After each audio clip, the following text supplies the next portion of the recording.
रवि एक delivery boy है जो दिल्ली की गलियों में देर रात ऑर्डर डिलीवर करता है। उसका काम अक्सर रात में खत्म होता है और हर रोज वो अपने स्कूटर से खाली सड़कों पर निकलता है। लेकिन एक रात उसके साथ कुछ ऐसा होता है जो उसकी जिंदगी बदल देता है। कहानी की शुरुआत रात के 12 बज रहे थे। रवि ने अपना आखिरी ऑर्डर डिलीवर किया और अब वह घर लौट रहा था। सड़कें सुनसान थी और सिर्फ हवा के झोंके और सूखे पत्तों की सरसराहट सुनाई दे रही थी। वो राजेंद्र नगर के पुराने फ्लाईओवर से गुजर ही रहा था कि अचानक उसने एक औरत को देखा। वो औरत सफेद साड़ी पहनी हुई थी और उसका चेहरा एक पतले से घूंघट में ढका हुआ था। रवि ने सोचा, इतनी रात को यहाँ क्या कर रही है। उसने पहले उसे नजरअंदाज किया और स्कूटर तेज कर लिया, लेकिन कुछ दूर जाने के बाद उसका स्कूटर अचानक बंद हो गया।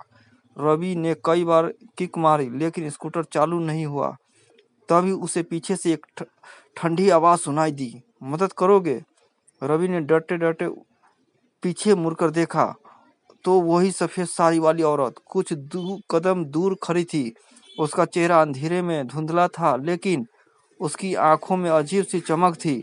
रवि ने घबराकर पूछा, आपको यहाँ क्या चाहिए? वो औरत धीरे से बोली, मुझे घर जाना है, छोड़ दोगे? डर और अनजान बेचैनी के बावजूद रवि ने हाँ कर दी। औरत बिना कुछ कहे स्कूटर पर बैठ गई। रवि ने किक मारी और हैरानी की बात यह थी कि स्कूटर बिना किसी दिक्कत के चालू हो गया। अजीब सफर। रवि ने स्कूटर तेज कर दिया और दोनों सन्नाटे में सफर करने लगे। वो औरत एकदम शांत बैठी थी, मानो कोई हलचल ही न हो। दिल्ली की ठंडी रात और भी ठंड लगने लगी। रवि को अचानक अजीब सी बेचैनी होने लगी। थोड़ी देर बाद उसे महसूस हुआ कि कुछ गड़बड़ है। उसने नीचे झांककर देखा तो उसका स्कूटर सड़क से 2 इंच ऊपर हवा में चल रहा था। रवि का दिल जोर जोर से धड़कने लगा। उसने झटके से ब्रेक मारी, लेकिन स्कूटर वहीं रुका जहां औरत ने उसे रोकने के लिए कहा। यही है मेरी मंजिल, औरत ने कहा।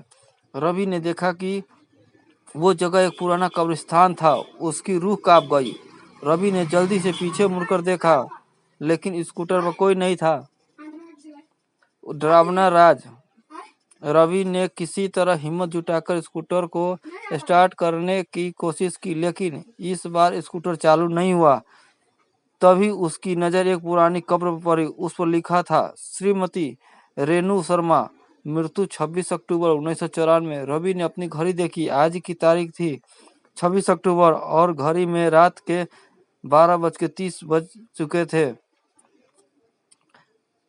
अंत रवि किसी तरह अपना स्कूटर धकेलते हुए घर पहुंचा। उस रात के बाद उसने कभी भी रात की डिलीवरी का काम नहीं किया। जब भी कोई उससे पूछा रात का काम क्यों छोड़ दिया, तो रवि बस एक ही बात कहता, कुछ चीजें रात के लिए ही होती है।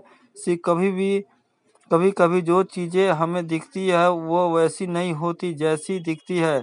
जिंदगी में कुछ रास्ते ऐसे होते हैं जहाँ केवल समय और खामोशी के साथ चलना पड़ता है। आपको यह कहानी पसंद आई तो कृपया इस वीडियो को लाइक करें और हमारे चैनल को सब्सक्राइब करें। धन्यवाद।